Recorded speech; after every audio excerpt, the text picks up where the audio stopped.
So, today I wanted to welcome you to the with Cara Jones Unlimited LLC podcast Lunch Talk series. As you can see, I'm wearing my mask. This mask, as you know, is a protective precautionary measure that we take to try to protect us from the coronavirus. We are still in a pandemic and we do not want to come into contact with any pollutants, or whatever that might cause us to contract the virus.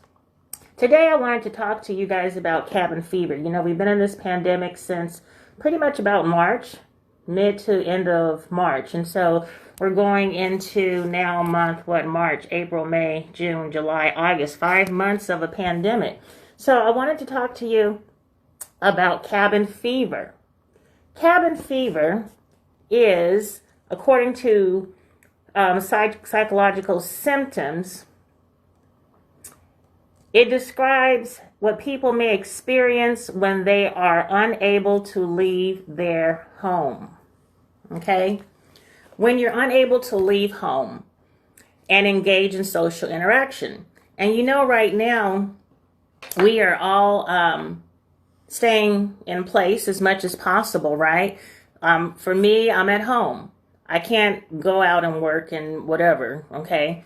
In the field of counseling, a lot of practitioners are providing telemedicine services. So I just wanted to share some information with y'all and to encourage you on how to take care of yourselves, give you some tips on how to take care of yourselves during this pandemic. You know me, I got cabin fever too. I'm ready to get out. I'm ready to get on a plane, do something, go visit some friends, go home to California, go to the East Coast, Midwest, wherever. But it's not, really feasible right now. So I wanted to share with you, first of all, some symptoms that you may recognize, or something that you might want to jot down so that you might, better identify whether or not you're experiencing cabin fever. Some of those symptoms include restlessness. Restlessness, like I said, getting tired of being in the house, not being able to move around the country or the neighborhood freely. Lethargy, getting, kind of tired and slow, beat down, right? Sadness or depression. During this pandemic, when you're not able to socialize and link up with your friends, your family, go to your worship services, go to the mall, go to the movie theater. I'm a big movie buff, so I miss going to the theater. You might get a little sad. You might get a little depressed. At the same time, you may find that you're getting impatient. How many of you are getting impatient? Just send me a note. Type in a comment here. Have you been impatient? Are you impatient with this coronavirus? I'm getting impatient with coronavirus, but it's something that I have no control over, so I got to deal with it, right? Now, this is a big one for a lot of people. How many of you are having food cravings? Oh, Angie, you're having food cravings? Okay. Don't feel bad, because I have the cravings too. And that can be normal, right? Oh, hey, Cynthia, I'm beginning to be a little impatient. I got you, sis. So about these food cravings, unfortunately, depression, sadness, anxiety can cause people to binge eat. And one of the biggest binge cravings is what? Sugar. Can't do it. Don't do it. Don't do it. I would encourage you to not fall to the candy, to the sweets, okay? The complex sugars, the cakes, the cookies. But instead, go get you some fruit. Get you some natural fructose. Get some watermelon. We're in the summertime. Watermelons are now available. Get some pineapple. Get some passion fruit. Get some kiwi. I'm a big smoothie person. You guys see how I share my smoothies. In the morning sometimes I do my blueberries, I do my mango, I do my pineapple, I do banana every now and then. I try to stay away from banana because banana has a lot more calories and sugar. And I try to stay away from sugar because I try to, manage this weight. But some other symptoms that you might recognize or experience during cabin fever, as if you come across that cabin fever feeling, is lack of motivation or decreased motivation. You just don't feel motivated to do much of anything.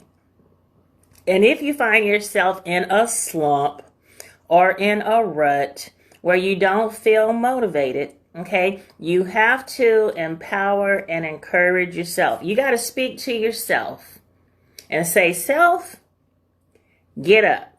This is a temporary situation, but we are going to get up, get dressed. Ladies, make up your face, put on your makeup, put on your jewelry, comb your hair, and get busy. You may not be able to go out and interact much, but you can do something, right? So think positively. Be optimistic and motivate yourself. There's a song that I love penned by gospel music celebrity artist Donald Lawrence. It's entitled Encourage Yourself. Sometimes you got to encourage yourself. So encouragement is the same as motivation. Get up. Now, this one's a little tricky. Social isolation. Socially isolating is not the same as socially distancing. Social distancing really is more so that we are not in close proximity or contact with other people who live outside of our homes, okay? Hey, Kenneth. So, social isolation, be careful. Social isolation is when you purposely or intentionally, sometimes even unknowingly, isolate or remove yourself from being around other people. This is oftentimes seen amongst people with symptoms of anxiety, symptoms of depression.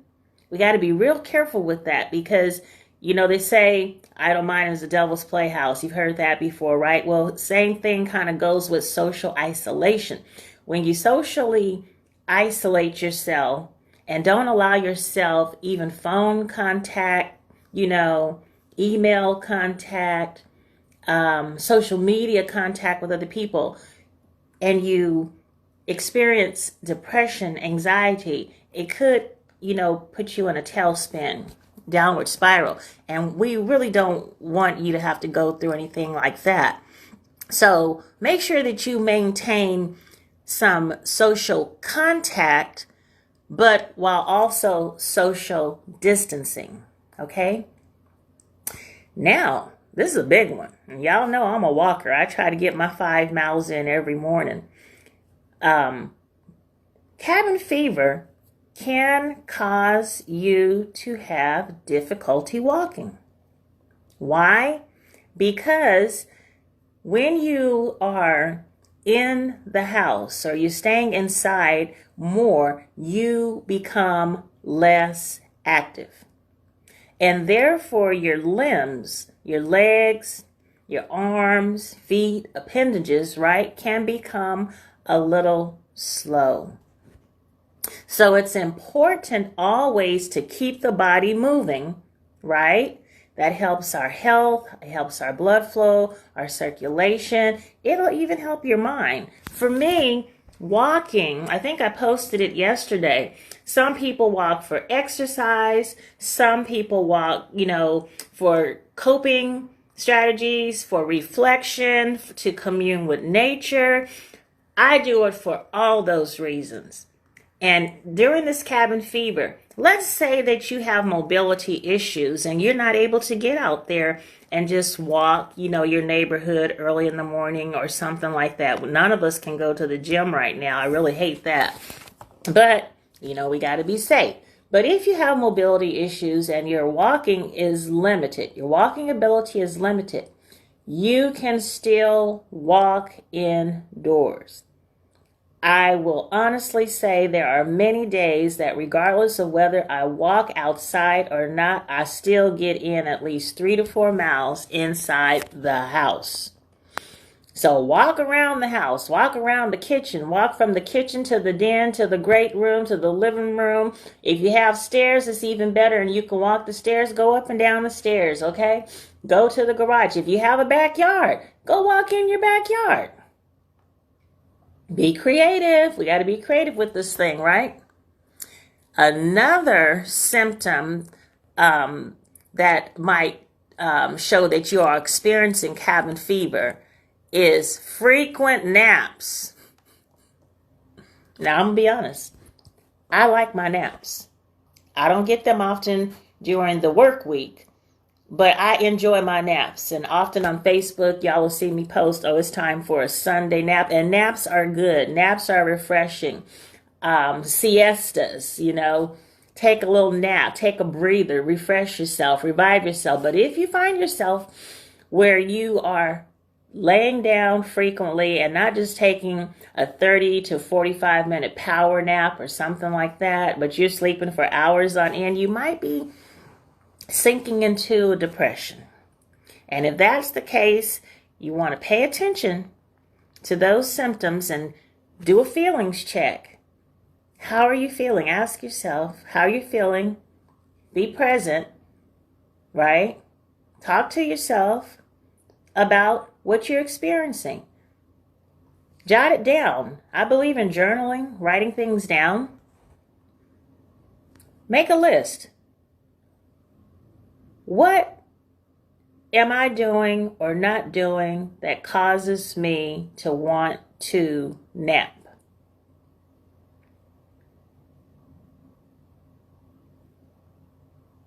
I intentionally pause right there. There's something that we do in counseling. It's called silencing or pausing, because sometimes you just need to stop and think. Don't say anything. Just think. Be still, right? So if you find yourself napping, you need to do an internal check on yourself to make sure that you are not slipping into a depression or anything like that, okay? Another symptom that you might experience as a result of cabin fever, not having the ability to go out and socially connect with others, is feeling hopeless. Oh my God, it's the end of the world. Oh my God, when am I ever going to see my friends again? Oh my God, when are we going to be able to go and just, kick it?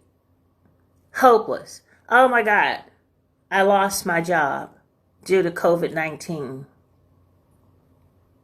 That's a big deal for a lot of people. And if that's your situation, I sympathize and empathize with you. In some cases, it was not preventable.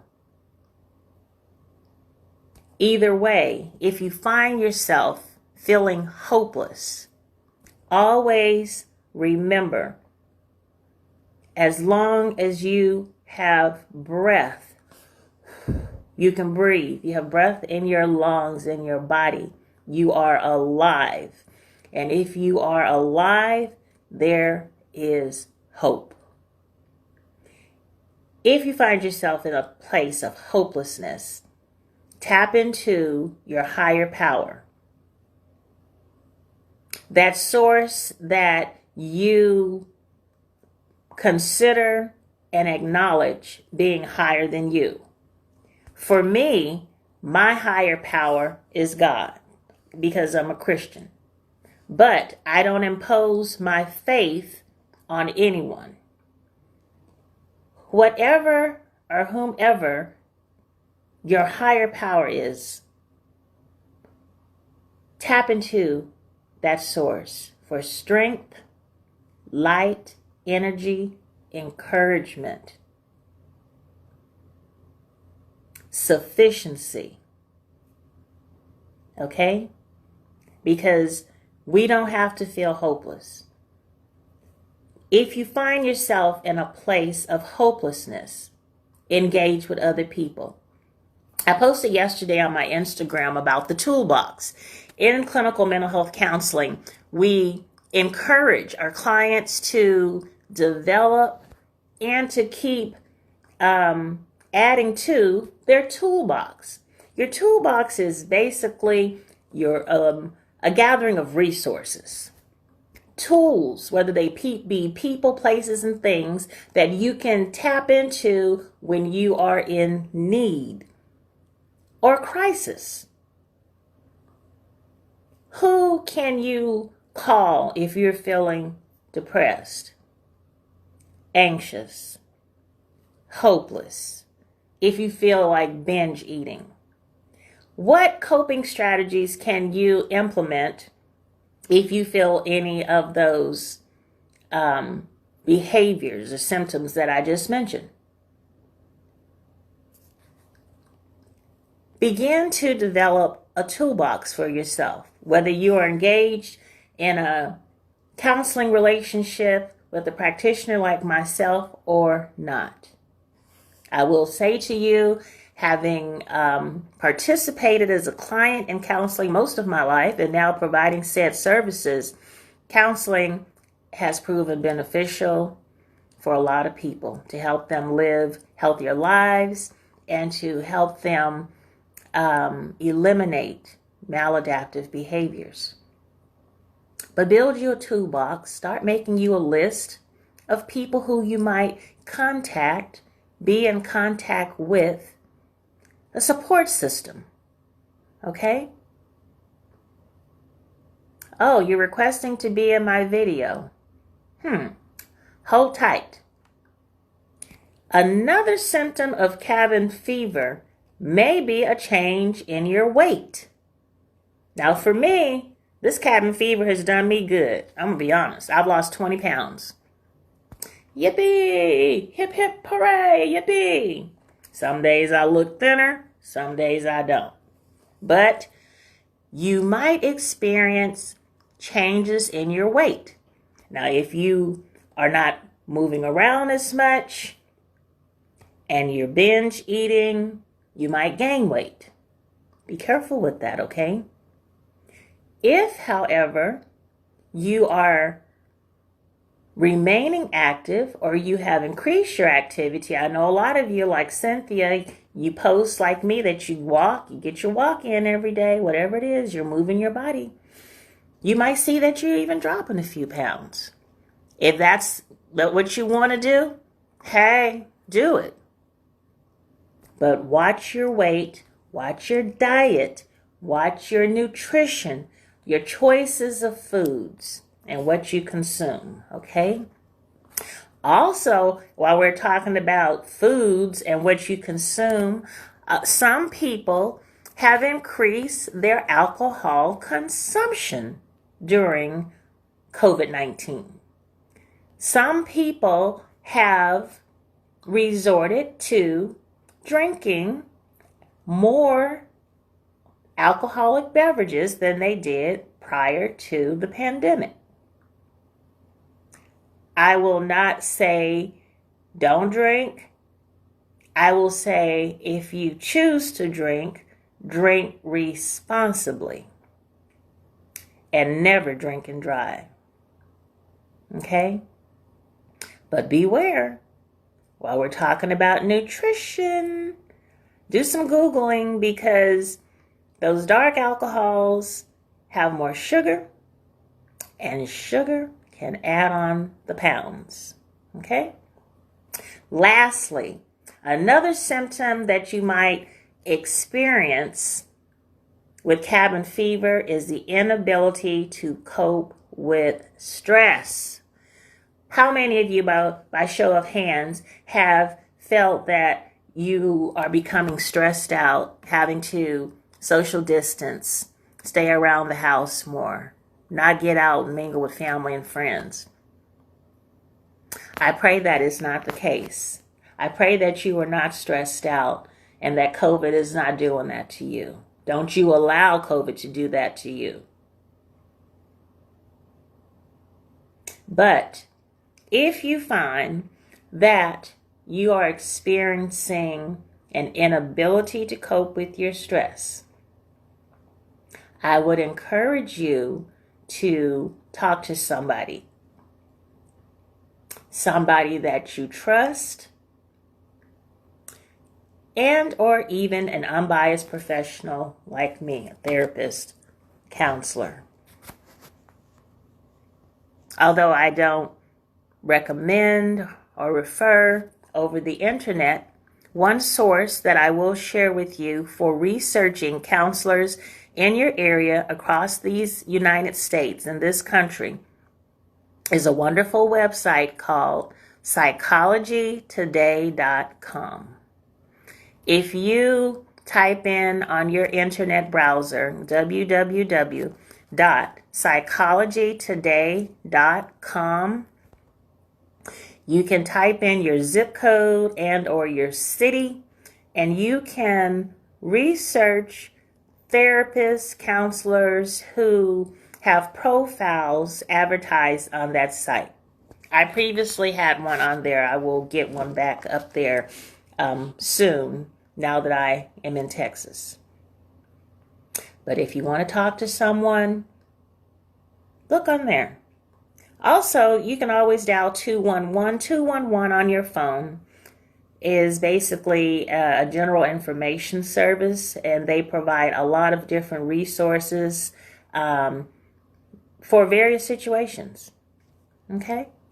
Then there's the old faithful phone book, the yellow book. How many of you remember the yellow book? I'm telling my age now. I'm 54. But the yellow book still exists in most communities. We just got a new one here at the house. Okay? Just go to the counseling, therapy, psychology section, right? Look it up. Find you somebody to talk to. Now, with that said, I don't want to take up too much of your time because this is just what I call my lunch talk series. I think this is number 3, possibly 4. Okay? And so I want to thank each of you for coming in and joining me. I never advertise days, weeks in advance when I'm going to do this. Is when schedules permit and when I feel led to do so.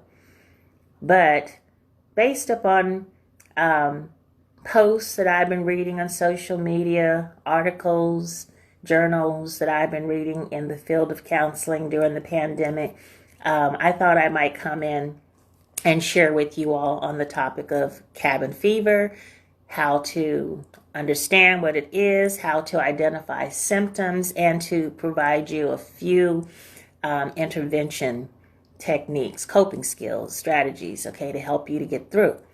If you'd like to talk further, I can talk to you. Can't counsel you, but I can talk to you. You can DM me, okay? I appreciate you all for following me. I appreciate you for joining my live today, and I will post this in IGTV.